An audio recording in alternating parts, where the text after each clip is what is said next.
Hello friends, welcome to సాహిస్ healthy kitchen vlogs. ఎలా ఉన్నారు అందరూ? ఈరోజు నుంచి మనకి డైట్ స్టార్ట్ చేద్దామని చెప్పి అనుకుంటున్నాను అనమాట. So already 7 days 7 juices, weight loss juices నేను షార్ట్స్లో పెట్టాను. సో ఎవరైనా ఫాలో అవ్వని వాళ్ళు అది కూడా ఒకసారి చూడండి, మన ఛానల్లో ఉంటాయి అన్నమాట. అది మనం బ్రేక్ఫాస్ట్ కింద తీసుకోవచ్చు. సో నేను మళ్ళీ దీనిలో బ్రేక్ఫాస్ట్కి సపరేట్గా ఏమీ చూపించట్లేదు అనమాట.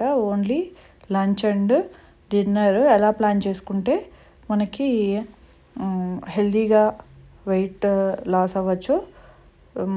జస్ట్ నాకు తెలిసిన ఇన్ఫర్మేషన్ నేను ఇంతకుముందు ఫాలో అయినది చూపిద్దామని చెప్పి అనుకుంటున్నాను అనమాట.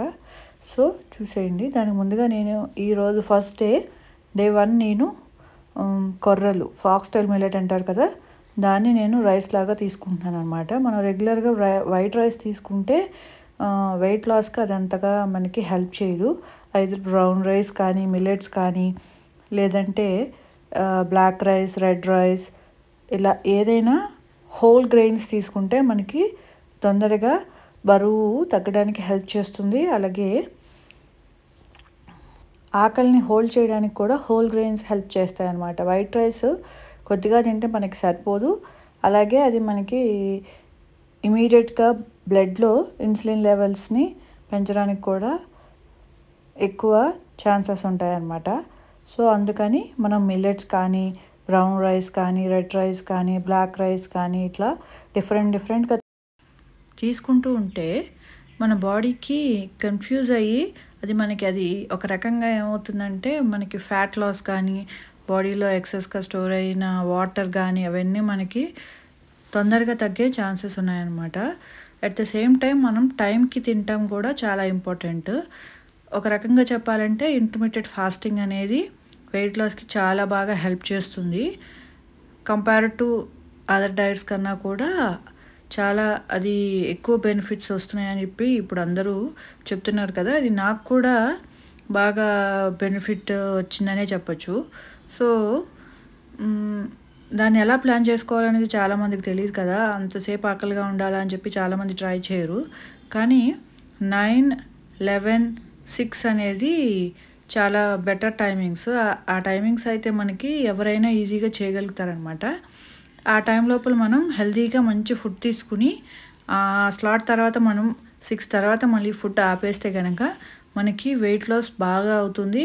అలాగే మంచి బెనిఫిట్స్ కూడా మనకి వస్తాయన్నమాట. ఒక్క వెయిట్ లాస్ ఒకటే కాదు, హెల్త్ చాలా బెటర్ అవుతుంది, చాలా డిసీజెస్ని ప్రివెంట్ చేస్తుంది ఇంటర్మీడియట్ ఫాస్టింగ్ అని చెప్పి చాలా రీసెర్చ్ స్టడీస్ చెప్తున్నాయి అన్నమాట. సో అది మనకి అన్ని రకాల కూడా బెనిఫిట్ అవుతుంది కాబట్టి అది ఫాలో అవ్వటం చాలా బెటర్ అని నా ఫీలింగ్. సో నేను ఫస్ట్ డే అయితే మిల్లెట్స్ తీసుకుంటున్నాను. దాంతో నేను కర్రీగా మిక్స్డ్ వెజ్ కర్రీ తీసుకుంటున్నాను అనమాట. అలాగే మన వెయిట్ లాస్ జర్నీకి most important thing protein. So మనం ఏది చేసినా, ఏ రెసిపీ చేసినా అందులో ప్రోటీన్ కంటెంట్ అనేది కంపల్సరీగా ఉండాలి.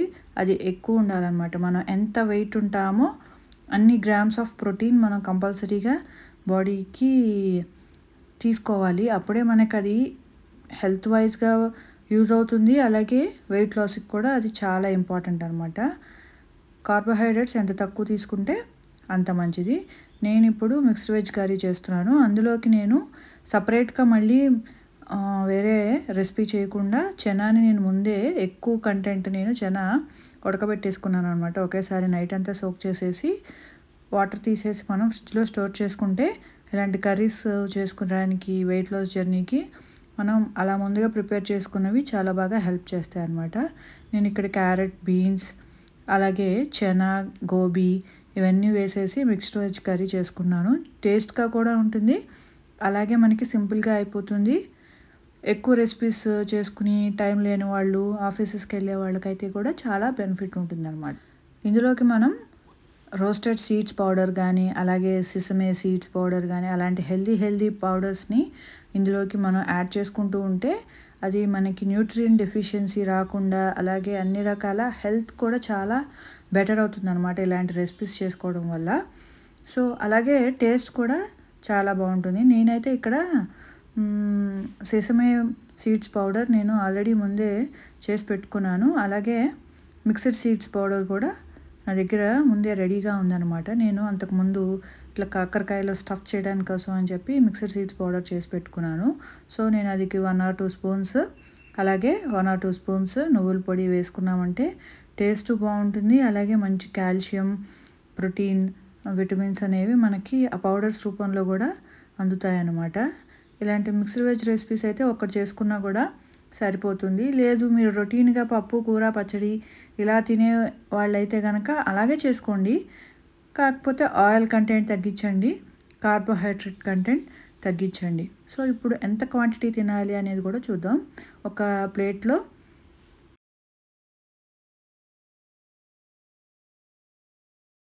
నేను ఇక్కడ బౌల్స్ చూపిస్తున్నాను కదా, దీన్ని కటోరీ అని కూడా అంటారు. ఇలాంటి బౌల్స్ మీ దగ్గర అవైలబుల్గా అందరింట్లో ఉంటూనే ఉంటాయి కదా. సో అలాంటి బౌల్స్ తీసుకోండి. ఒక బౌల్ నిండా కర్రీ పెట్టుకోండి. కర్రీ ఎక్కువ తినాలి. ఏదైనా మీకు నచ్చిన చట్నీ తీసుకోండి. నేను ఇక్కడైతే పల్లి చట్నీ తీసుకుంటున్నాను. దాంతో మీరు ఏదైనా రోటి పచ్చడి, ఎందుకంటే మన టేస్ట్ బడ్స్ని కూడా మనం సాటిస్ఫై చేయాలన్నమాట. లేకపోతే ఎక్కువ రోజులు మనం ఇలాంటి డైట్స్ని కంటిన్యూ చేయలేం. సో ఇప్పుడు అదే కప్ తోటి నేను కొర్రల్ని తీసుకుంటున్నాను. రాత్రి నానబెట్టేసి మార్నింగ్ చక్కగా వాష్ చేసేసుకొని దాన్ని తినాలన్నమాట మార్నింగ్ లంచ్కి. దాంతోపాటు ఒక 1/2 కప్ కర్డ్, మంచి ప్రోటీన్కి, ప్రోబయోటిక్కి కూడా అది చాలా బాగా హెల్ప్ చేస్తుంది. కంపల్సరీగా కర్డ్ మీరు డైట్లో ఇంక్లూడ్ చేసుకోండి. మనం తినే ఫుడ్తో పాటు తినే ప్లేట్ కూడా చాలా ఇంపార్టెంట్ అంటండి. సో నేను అందుకని డైలీ ఇలా వెండి ప్లేట్లో తినడానికి ఇష్టపడతాను. ఇది ఒక టైప్ ఆఫ్ హెల్త్ బెనిఫిట్ కోసం, నాట్ ఫర్ ఎనీథింగ్ అనమాట. సో అలా తింటే ఏమవుతుందంటే మన ఫుడ్ యొక్క న్యూట్రిటివ్ వాల్యూ చాలా పెరుగుతుందని, చాలా డిసీజెస్ని రాకుండా ప్రొటెక్ట్ చేస్తుందని, డైజెషన్కి చాలా మంచిదని, ఇట్లా చాలా బెనిఫిట్స్ ఉంటాయి అని చెప్పి చెప్తున్నారనమాట. మన పెద్దవాళ్ళు కూడా పూర్వపు రోజుల్లో మన ఫంక్షన్స్కి వాటికి కూడా అవే ఇచ్చేవాళ్ళు కదా, పిల్లలకి వెండి గిన్నెలో పెట్టమని, మంచిదని చెప్పి. సో అందుకని నేను కూడా ఉన్నదాన్ని అట్లా లోపల పెట్టుకోకుండా యూస్ చేసుకోవాలని చెప్పి సో నేను అట్లా ఆ ప్లేట్లో పెట్టుకుని తింటానన్నమాట. ఒక రకంగా ఏమవుతుందంటే మనకి మంచిగా తిన్న ఫీలింగ్ వస్తుంది, న్యూట్రిటివ్ వాల్యూ కూడా బాగుంటుంది. కాబట్టి మన పెద్దవాళ్ళు చెప్పిన దాన్ని ఫాలో అయిపోతే బెటర్ అని చెప్పి నేను అది ఫాలో అవుతాను అనమాట. ఇంకా ఈవినింగ్ వచ్చేసరికి కొర్రలు కొద్దిగా ఎక్కువ ఉన్నాయన్నమాట. సో నేను వాటిని నానబెట్టుకునేది కొద్దిగా ఎక్కువ నానబెట్టుకున్నాను. మిగిలింది చాలా, మనం తినే 1 కప్పే కదా. సో కొద్దిగా మిగిలిన దాంతో నేను ఇలా వెజ్జీస్ అన్నీ వేసేసి, పోపు వేసేసి చక్కగా కొర్రలతోటి ఉప్మా చేశాను అనమాట. చాలా టేస్టీగా ఉంటుంది. సో మీరు కూడా ఒకవేళ వేరే ఏదైనా చేసుకోవాలనుకున్నా కూడా మీరు చేసుకోవచ్చు. లేదంటే కనుక కొర్రలు మిగిలితే ఇట్లా వెజ్జీస్ అన్నీ వేసేసుకొని మీరు ఉప్మా చేసుకోవచ్చు అనమాట. బంగాళదుంప అలాంటి వెజిటబుల్స్ని అవాయిడ్ చేయండి, వెయిట్ లాస్కి అవి హెల్ప్ చేయవు కదా. సో అలాంటివి కాకుండా ఇట్లా బెల్ పెప్పర్స్, బ్రోకలీ ఇలాంటి వెజిటబుల్స్ యూస్ చేసుకుంటే మనకి బెనిఫిట్స్ బాగుంటాయి అన్నమాట. సో ఆల్రెడీ ఉడికిచ్చేసింది కాబట్టి కొర్రలు మనకి ఇంకా ఫాస్ట్గా అయిపోతుంది. సో ఇట్లా ప్లాన్ చేసుకుంటే కనుక ఇదేం పెద్ద కష్టం కాదండి. నేను 5 o'clock స్టార్ట్ చేశాను. అరౌండ్ 5:15, 5:20కి నాకు రెసిపీ రెడీ అయిపోయిందనమాట. సో ఏదైనా రోటి పచ్చడితో ఏదైనా తినచ్చు, లేదంటే పల్లి చట్నీ కానీ ఇట్లా ఏదైనా చేసుకుని 5:30, 5:45 కల్లా తినేసారనుకోండి, మీకు చక్కగా డైజెస్ట్ అయిపోయి మీకు బాగా కనుక ఆకలేస్తే ఈవినింగ్ మీరు ఏదైనా అరౌండ్ పడుకునే టైంకి 8:30, 9కి మీరు మజ్జిగ తాగొచ్చు అనమాట. మజ్జిగలో రోస్ట్ చేసిన ఫ్లాక్ సీడ్స్ని పౌడర్ చేసేసుకుని అది కలుపుకుని తాగితే మంచిగా డైజెషన్ కూడా బాగుంటుంది. ఇలా కర్డ్తో తినేసేయండి ఏదైనా సాలెడ్ పెట్టుకుని. ఇలా మీరు డే 1ని ప్లాన్ చేసుకోండి. డే 2 తోటి రేపు వస్తాను. Thank you for watching.